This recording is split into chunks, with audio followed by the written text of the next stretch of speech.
Hello my dear class 8 family മക്കളെ, NMMS നമ്മൾ അടിപൊളിയായിട്ട് ഓരോന്ന് നോക്കി പോവാണ്. അതിൽ സോഷ്യലില് ഹിസ്റ്ററിയിൽ നിങ്ങൾ ഏറ്റവും ഇമ്പോർട്ടൻ്റ് ആയിട്ട് നോക്കേണ്ട ഒരു ഭാഗമുണ്ട്. ഏതാണെന്ന് ചോദിച്ചു കഴിഞ്ഞാൽ നമ്മുടെ ബുദ്ധിസം ജൈനിസം രണ്ട് റിലീജിയനാണ്, രണ്ട് ഐഡിയോളജീസ് ആണ് നിങ്ങൾക്ക് പഠിക്കാനുള്ളത്. ഒന്ന് ബുദ്ധമതമാണ്, മറ്റൊന്ന് ജൈനമതമാണ്. അപ്പോൾ രണ്ടിനെ പറ്റിയിട്ടുള്ള ചെറിയ ക്വസ്റ്റ്യൻസ് ആണ് സാർ അവിടെ വെച്ചിട്ടുള്ളത്. എൻ്റെ മക്കൾ അടിപൊളിയായിട്ട് നോക്കുമെന്ന് വിചാരിക്കുന്നു. വേറെ ഒന്നുമില്ല, നിങ്ങൾക്ക് എക്സാമിന് മുൻകാല വർഷങ്ങളിൽ പ്രീവിയസ് ഇയറിൽ ചോദിച്ച് കണ്ടിട്ടുള്ള ഒരു ഭാഗമാണ് ഈ ബുദ്ധിസം ജൈനിസം. അപ്പോൾ അതിൽ ഏറ്റവും ഇമ്പോർട്ടൻ്റ് ആയിട്ടുള്ള കുറച്ച് ക്വസ്റ്റ്യൻസ് സാറോട് വെച്ചിട്ടുണ്ട്. നമ്മൾ സമയം കളയുന്നില്ല, നേരിട്ട് ചോദിക്കാൻ പോവാണ്. ആദ്യത്തെ ക്വസ്റ്റ്യൻ എൻ്റെ മക്കൾ ഇത് പോസ് ചെയ്തിട്ട് നിങ്ങളൊന്ന് ആലോചിച്ച് നോക്കുക, ഏതാണ് ഇതിൻ്റെ ആൻസർ വരിക എന്നുള്ളത്.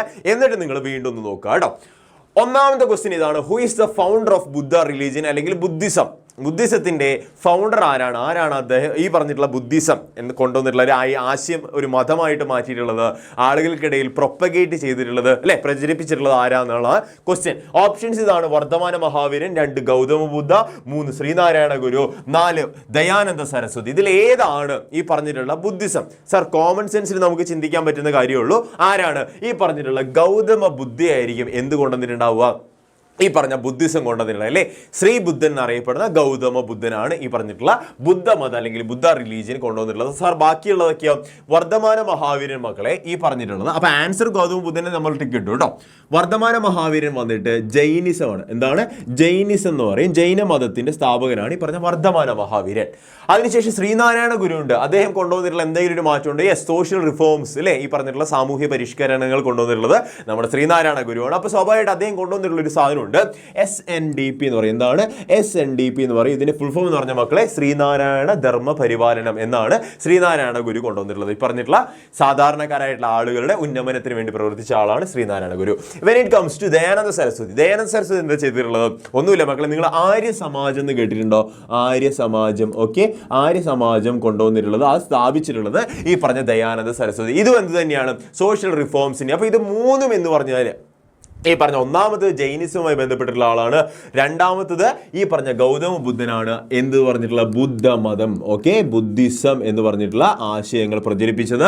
അതിനുശേഷം ശ്രീനാരായണ ഗുരു, ശ്രീനാരായണ ധർമ്മപരിപാലനം, അതിനുശേഷം ദയാനന്ദ സരസ്വതി, ആര്യ സമാജം. ഓക്കെ, ആ 4 ഓപ്ഷൻസ് എൻ്റെ മക്കൾ ക്ലിയർ ആയി വിചാരിക്കുന്നു. അപ്പോൾ അത് ആൻസർ വന്നിട്ട് B ആണ് ആൻസർ വരിക. എത്ര പേർക്ക് ശരിയായി എന്നുള്ളത് നിങ്ങൾ മനസ്സിലൊന്ന് കാൽക്കുലേറ്റ് ചെയ്യുക. ഇതിന്റെ മാർക്ക് നിങ്ങൾ മനസ്സിലൊന്ന് കാൽക്കുലേറ്റ് ചെയ്ത് പോവാ കേട്ടോ. ഓക്കെ, അങ്ങനെയാണെങ്കിൽ നമ്മൾ സെക്കൻഡ് ക്വസ്റ്റ്യനിലേക്ക് പോവാണ്. ഇപ്പൊ തന്നെ മക്കൾ പോസ് ചെയ്തിട്ട് ഇതിന്റെ ആൻസർ നിങ്ങൾക്ക് സ്വയം കണ്ടുപിടിക്കാൻ പറ്റുന്നുണ്ടോ നോക്കാം. ഇത്രയേ ഉള്ളൂ. Where did the Buddha got the enlightenment? Enlightenment വെച്ചിട്ടുണ്ടെങ്കിൽ ബോധോദയം എന്നാണ് കേട്ടോ. ബോധോദയം എന്ന് പറഞ്ഞിട്ടുള്ള ആ ഒരു ആശയം. ഓക്കെ, ആ ഒരു സംഭവം എവിടെയാണ് ഈ പറഞ്ഞ ബുദ്ധനെ ലഭിച്ചിട്ടുള്ളത് എന്നുള്ളതാണ് ക്വസ്റ്റ്യൻ. ഓപ്ഷൻസ് ഇത്രയേ ഉള്ളൂ: സാരാനാഥ്, കുശിനഗർ, സാഞ്ചി, ബോധ്ഗയ. ഈ പറഞ്ഞ 4 സ്ഥലങ്ങളും ബുദ്ധനുമായിട്ട് ബന്ധപ്പെട്ടുള്ള സ്ഥലങ്ങളാണ്. ഓക്കെ, ബുദ്ധനുമായിട്ട് റിലേറ്റഡ് ആയിട്ടുള്ള കുറച്ച് സ്ഥലങ്ങളുടെ പേരാണ് സാരാനാഥ്, കുശിനഗർ, സാഞ്ചി, ബോധ്ഗയ. ഈ പറഞ്ഞ എൻലൈറ്റ്മെന്റ് എവിടെ നിന്നാണ് കിട്ടിയത്? ബോധോദയം എവിടെ നിന്നാണ് കിട്ടിയത്? ഓർത്തു വെക്കാൻ വളരെ സിമ്പിൾ ആണ് അല്ലേ. പേര് നിങ്ങളൊന്ന് മലയാളമായിട്ട് നിങ്ങൾ ജസ്റ്റ് ഒന്ന് കണക്ട് ചെയ്താൽ മതി.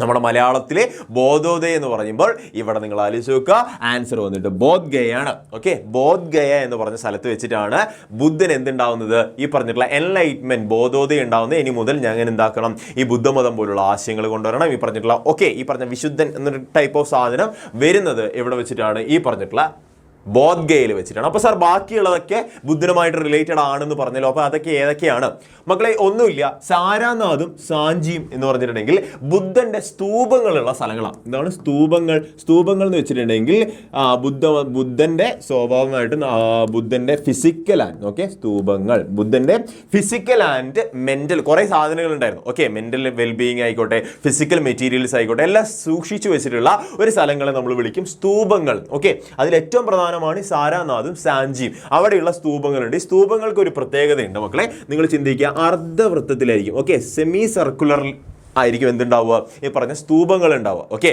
മൊത്തത്തിലൊരു സർക്കുലർ ഷേപ്പിലായിരിക്കില്ല ഉണ്ടാവുക. ഈ പറഞ്ഞിട്ടുള്ള സെമി സർക്കുലർ, ഓക്കെ, ഒരു സെമി സർക്കുലർ ഷേപ്പിലായിരിക്കും എന്തുണ്ടാവുക? സ്തൂപങ്ങൾ ഉണ്ടാവുക. ആലോചിച്ച് നോക്കുക, അർദ്ധവൃത്താകൃതിയിലായിരിക്കും സ്തൂപങ്ങൾ. അപ്പോൾ ഏതൊക്കെയാണ്? സാരാനാഥും സാഞ്ചിയും. അപ്പോൾ സാർ ഈ പറഞ്ഞ കുശിനഗർ എന്താണ് ബുദ്ധനുമായിട്ട് ബന്ധപ്പെട്ടുള്ള സ്ഥലം ഏതാണ് ചോദിച്ചു കഴിഞ്ഞാൽ മക്കളെ, ബുദ്ധന്റെ മരണസ്ഥലമാണ്. ഓക്കെ, റെസ്റ്റിംഗ് പ്ലേസ് ആണ്. ബുദ്ധന്റെ റെസ്റ്റിംഗ് പ്ലേസ് ആണ്, മരണസ്ഥലമാണ് ഈ പറഞ്ഞിട്ടുള്ള എന്തെന്ന് പറയുന്നത്? ഈ പറഞ്ഞിട്ടുള്ള കുശിനഗർ. ഓക്കെ, അപ്പോൾ എല്ലാം ഓക്കെയാണ്. ബുദ്ധന് ബോധോദയം കിട്ടിയത് ബോധ്ഗയയിൽ വെച്ചിട്ട്. ഈ പറഞ്ഞിട്ടുള്ള സാഞ്ചിയും സാരാനാഥും ബുദ്ധന്റെ സ്തൂപങ്ങളുള്ള, നമുക്ക് സ്തൂപങ്ങൾ കാണാൻ പറ്റും, അദ്ദേഹത്തിന്റെ ആശയങ്ങൾ എഴുതി പിടിപ്പിച്ചിട്ടുള്ള സ്തൂപങ്ങൾ കാണാൻ പറ്റും. അദ്ദേഹത്തിന്റെ ഫിസിക്കൽ മെറ്റീരിയൽസ്, ഭൗതിക അവശിഷ്ടങ്ങൾ സൂക്ഷിച്ചു വെച്ചിട്ടുള്ള സ്ഥലങ്ങളായിട്ട് നമുക്ക് സ്തൂപങ്ങളെ കാണാൻ പറ്റും. അതിനുശേഷം കുശിനഗറാണ് അദ്ദേഹം മരിച്ച സ്ഥലം എന്നറിയപ്പെടുന്നത്. ഓക്കെ, അപ്പൊ ഇതെല്ലാം എന്താണ് ബുദ്ധനുമായിട്ട് റിലേറ്റഡ് ആയിട്ടുള്ള സ്ഥലങ്ങളാണ്. അപ്പൊ എല്ലാം പഠിച്ചു വെക്കാം. ഫൈൻ. അപ്പോൾ നമ്മൾ ഒന്ന് പഠിക്കുകയല്ല, ഒന്നിൻ്റെ കൂടെ നമ്മളെല്ലാം പഠിച്ചു പോവുകയാണ് ചെയ്യുന്നത്. ഓക്കെ, അപ്പോൾ അടുത്ത ക്വസ്റ്റ്യൻ നമുക്ക് റെഡി ആണെങ്കിൽ ഇതാ പിടിച്ചോ. മൂന്നാമത്തെ question, the 8 principles of Buddha is commonly known as. ഇത്ര ഉദ്ദേശിക്കുന്നുള്ളൂ. 8 പ്രിൻസിപ്പിൾ ഉണ്ട് ബുദ്ധന്റെ. ഓക്കെ, അതിനൊരു പേരുണ്ട്, കോമൺലി നോൺ ആസ് എന്ന് ചോദിച്ചിരിക്കുന്നത്. എന്താണ് കോമൺലി നോൺ ആസ് എന്ന് ചോദിച്ചിട്ടുണ്ടോ? ഓപ്ഷൻസ് നിങ്ങൾ ശരിക്കും വായിച്ചു നോക്കുക. പോസ് ചെയ്യേണ്ടവർക്ക് പോസ് ചെയ്തിട്ട് ഒന്ന് ആലോചിച്ച് നോക്കാം. ഓക്കെ, ഈ പറഞ്ഞ ഒന്നാമതാണ് അഷ്ടാംഗ മാർഗ, 2 മെഡിറ്റേഷൻ ആണ്, 3 ഫോൾഡഡ് പ്രിൻസിപ്പിൾസ് ആണ്, 4 ബുദ്ധിസമാണ്. ഓക്കെ, ABCDയിൽ നിങ്ങളൊന്ന് ആലോചിച്ച് നോക്കുക. ഏതായിരിക്കും നിങ്ങൾ പെട്ടെന്ന് നിങ്ങളുടെ മൈൻഡിൽ എന്തുണ്ടാവും? നിങ്ങൾ കൺഫ്യൂഷൻ ഉണ്ടാവും. സാർ, ബുദ്ധന്റെ പ്രിൻസിപ്പിൾ ബുദ്ധിസമാണല്ലോ, അതായിരിക്കുമല്ലോ. അല്ല, തെറ്റിപ്പോയി. ദ ആൻസർ വന്നിട്ട് ബുദ്ധിസം അല്ല. നിങ്ങളെ കൺഫ്യൂഷൻ ചെയ്യാൻ വേണ്ടിയിട്ടാണ് ഇങ്ങനെയുള്ള ഓപ്ഷൻസ് നിങ്ങളുടെ മുന്നിലേക്ക് വരിക. നിങ്ങളത് മനസ്സിലാക്കി തന്നെ മുന്നോട്ട് പോകും. ഓക്കെ, അപ്പോൾ ബുദ്ധിസം ക്യാൻസലായി. ബാക്കി 3 ഉണ്ട്, അഷ്ടാംഗമാർഗ, മെഡിറ്റേഷൻ, ഫോൾഡഡ് പ്രിൻസിപ്പിൾസ്. ഇത് നിങ്ങൾ ഓർത്ത് വെക്കാൻ ഇത്രേ ഉള്ളൂ. 8 പ്രിൻസിപ്പിൾസ് ഉണ്ട് അല്ലേ? 8 പ്രിൻസിപ്പിൾസിന് നമ്മൾ അഷ്ടം, ഓക്കെ, ഈ പറഞ്ഞ 9ഉം 7ഉം ഒക്കെ നമ്മൾ 7 നമ്മൾ സപ്തം എന്ന് പറയും. ഓക്കെ, ഈ പറഞ്ഞ 8 എന്ന് പറഞ്ഞു കഴിഞ്ഞാൽ അഷ്ടമാണ്. ഓക്കെ, ദ ആൻസർ വന്നിട്ട് അഷ്ടാംഗ മാർഗയാണ്. ഓക്കെ, എന്താണ് 8 പ്രിൻസിപ്പിൾസ് ഓഫ് ബുദ്ധ എന്ന് ചോദിച്ചു കഴിഞ്ഞാൽ അത് അഷ്ടാംഗ മാർഗം എന്ന് നിങ്ങൾ ആലോചിച്ച് വെക്കുക കേട്ടോ. അപ്പോൾ ബാക്കിയുള്ളതൊക്കെ ചുമ്മാ മെഡിറ്റേഷൻ, നിങ്ങളെ കൺഫ്യൂഷൻ ആക്കാൻ വേണ്ടിയിട്ടാണ് മെഡിറ്റേഷൻ. ബുദ്ധമതം എന്ന് പറഞ്ഞാൽ മെഡിറ്റേഷൻ, ഈ പറഞ്ഞിട്ടുള്ള ചാൻസ്, ഓക്കെ, എല്ലാം കൂടെയാണ് ഈ പറഞ്ഞിട്ടുള്ള ബുദ്ധമതം ഉള്ളത്. സ്വാഭാവികമായിട്ട് നിങ്ങൾ കൺഫ്യൂഷൻ ആക്കാണ് ഈ പറഞ്ഞിട്ടുള്ള മെഡിറ്റേഷൻ വെച്ചിട്ടുള്ളത്. അപ്പോൾ അത് ക്യാൻസൽ ചെയ്യും. ഫോൾഡഡ് പ്രിൻസിപ്പിൾ എന്ന് പറഞ്ഞാൽ അത് ജോഗ്രഫിയിൽ ഒരു ടൈം, അത് നിങ്ങൾ ഈ പറഞ്ഞിട്ടുള്ള കാര്യമായിട്ട് ഒരു ബന്ധമില്ല. ഓക്കെ, ഫോൾഡഡ് മൗണ്ടൻസ് എന്നൊക്കെ പറഞ്ഞ മടക്ക് പർവ്വതങ്ങൾ, അതൊക്കെയാണ് ഈ പറഞ്ഞ ഫോൾഡഡ് പ്രിൻസിപ്പിൾ. അതൊന്നും എൻ്റെ മക്കൾ നോക്കാൻ വേണ്ട. അപ്പോൾ നിങ്ങൾ കൺഫ്യൂഷൻ ആക്കാനാണ് ഈ പറഞ്ഞിട്ടുള്ള ബുദ്ധിസവും മെഡിറ്റേഷൻ ഒക്കെ വെച്ചിട്ടുള്ളത്.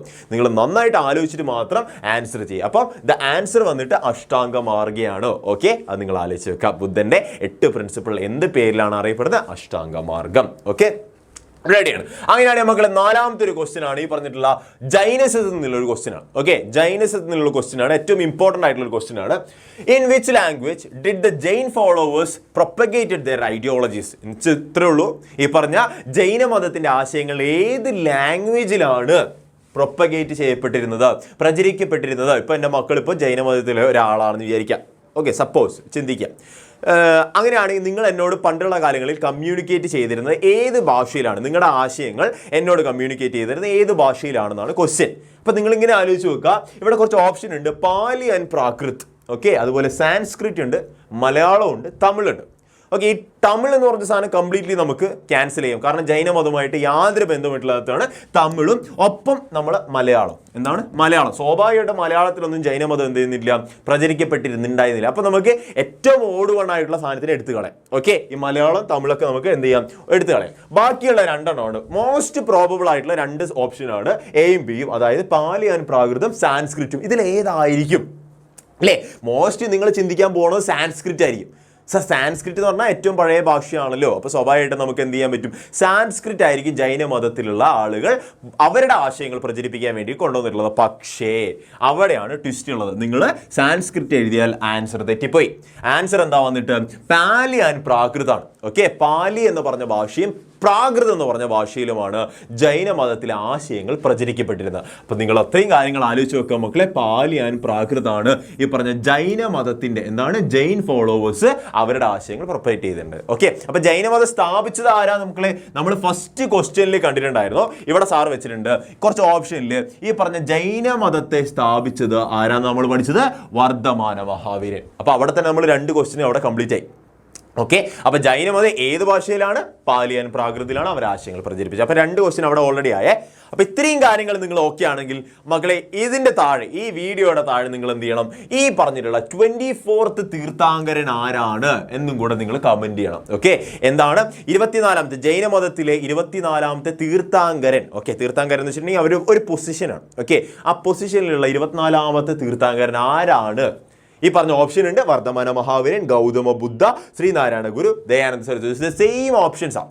അപ്പോൾ നിങ്ങൾ ചിന്തിക്കരുത്, മറന്നു പോകരുത്, ഈ പറഞ്ഞ ജൈനിസം ആരുമായിട്ട് ബന്ധപ്പെട്ടുള്ളതാണ്. ഓക്കെ, അപ്പോൾ കൃത്യമായിട്ട് നിങ്ങൾ ആലോചിച്ച് നോക്കുക. ഇവിടെ ഏറ്റവും ഇമ്പോർട്ടൻ്റ് ആയിട്ട് പോയിന്റ് എന്ന് പറയുന്നത് 24ാമത്തെ തീർത്ഥാങ്കര എന്നുള്ളതാണ് ഇവിടുത്തെ ഏറ്റവും ഹൈലൈറ്റഡ് പോയിന്റ് എന്ന് പറയുന്നത്. ഓക്കെ, അപ്പോൾ നിങ്ങൾ എന്ത് ചെയ്യുക, ഈ വീഡിയോയുടെ താഴെ നിങ്ങൾ കമൻറ്റ് ചെയ്യണം. ഈ പറഞ്ഞ ഓപ്ഷനിൽ ഏതാണ് വർത്തമാനമായി, നിങ്ങൾ ആൻസർ ആയിട്ട് തന്നെ എൻ്റെ മക്കൾ കമൻറ്റ് ചെയ്തോളൂ കേട്ടോ, ഏതാണെന്നുള്ളത്. അതേപോലെ തന്നെ നിങ്ങൾക്ക് ഇതുപോലുള്ള ചെറിയ ടോപ്പിക്കിൽ നിന്നുള്ള വീഡിയോസ് എൻ്റെ മക്കൾക്ക് വേണമെങ്കിൽ, ഹിസ്റ്ററി ആയിക്കോട്ടെ, ജോഗ്രഫി ആയിക്കോട്ടെ, പൊളിറ്റിക്സ് ആയിക്കോട്ടെ, ഏതെങ്കിലും ടോപ്പിക് വൈസ് വീഡിയോസ് വേണമെന്നും കൂടി ഉണ്ടെങ്കിൽ SR എന്ന് കൂടെ നിങ്ങൾ കമൻറ്റ് ചെയ്യാം. ഓക്കെ, ഇതിൻ്റെ ആൻസറിൻ്റെ കൂടെ SR എന്ന് കൂടെ കമൻറ്റ് ചെയ്തിട്ട് നിങ്ങൾ പറയാം. ഓക്കെ, സാർ നോക്കാവുന്നതാണ്. നിങ്ങൾക്ക് ടോപ്പിക് വൈസ് നിങ്ങൾ NMMS എക്സാം നിങ്ങൾക്ക് വരാനായിട്ടുണ്ട്. November 16th അപ്പോൾ സ്വാഭാവികമായിട്ട് അതിനുള്ളിൽ തന്നെ മാക്സിമം ടോപ്പിക്സ് കവർ ചെയ്യണമെന്നുണ്ടെങ്കിൽ SR എന്ന് കൂടെ നിങ്ങൾ ഇതിൻ്റെ കൂടെ തന്നെ ആൻസറിൻ്റെ കൂടെ തന്നെ കമൻറ്റ് ചെയ്യാൻ മറക്കരുത്. അപ്പോൾ സ്വാഭാവികമായിട്ട് സെറ്റായിട്ട് പഠിക്കുക, അടിപൊളിയായിട്ട് പഠിക്കുക. Happy learning. നമുക്ക് ഇനിയും കാണാം.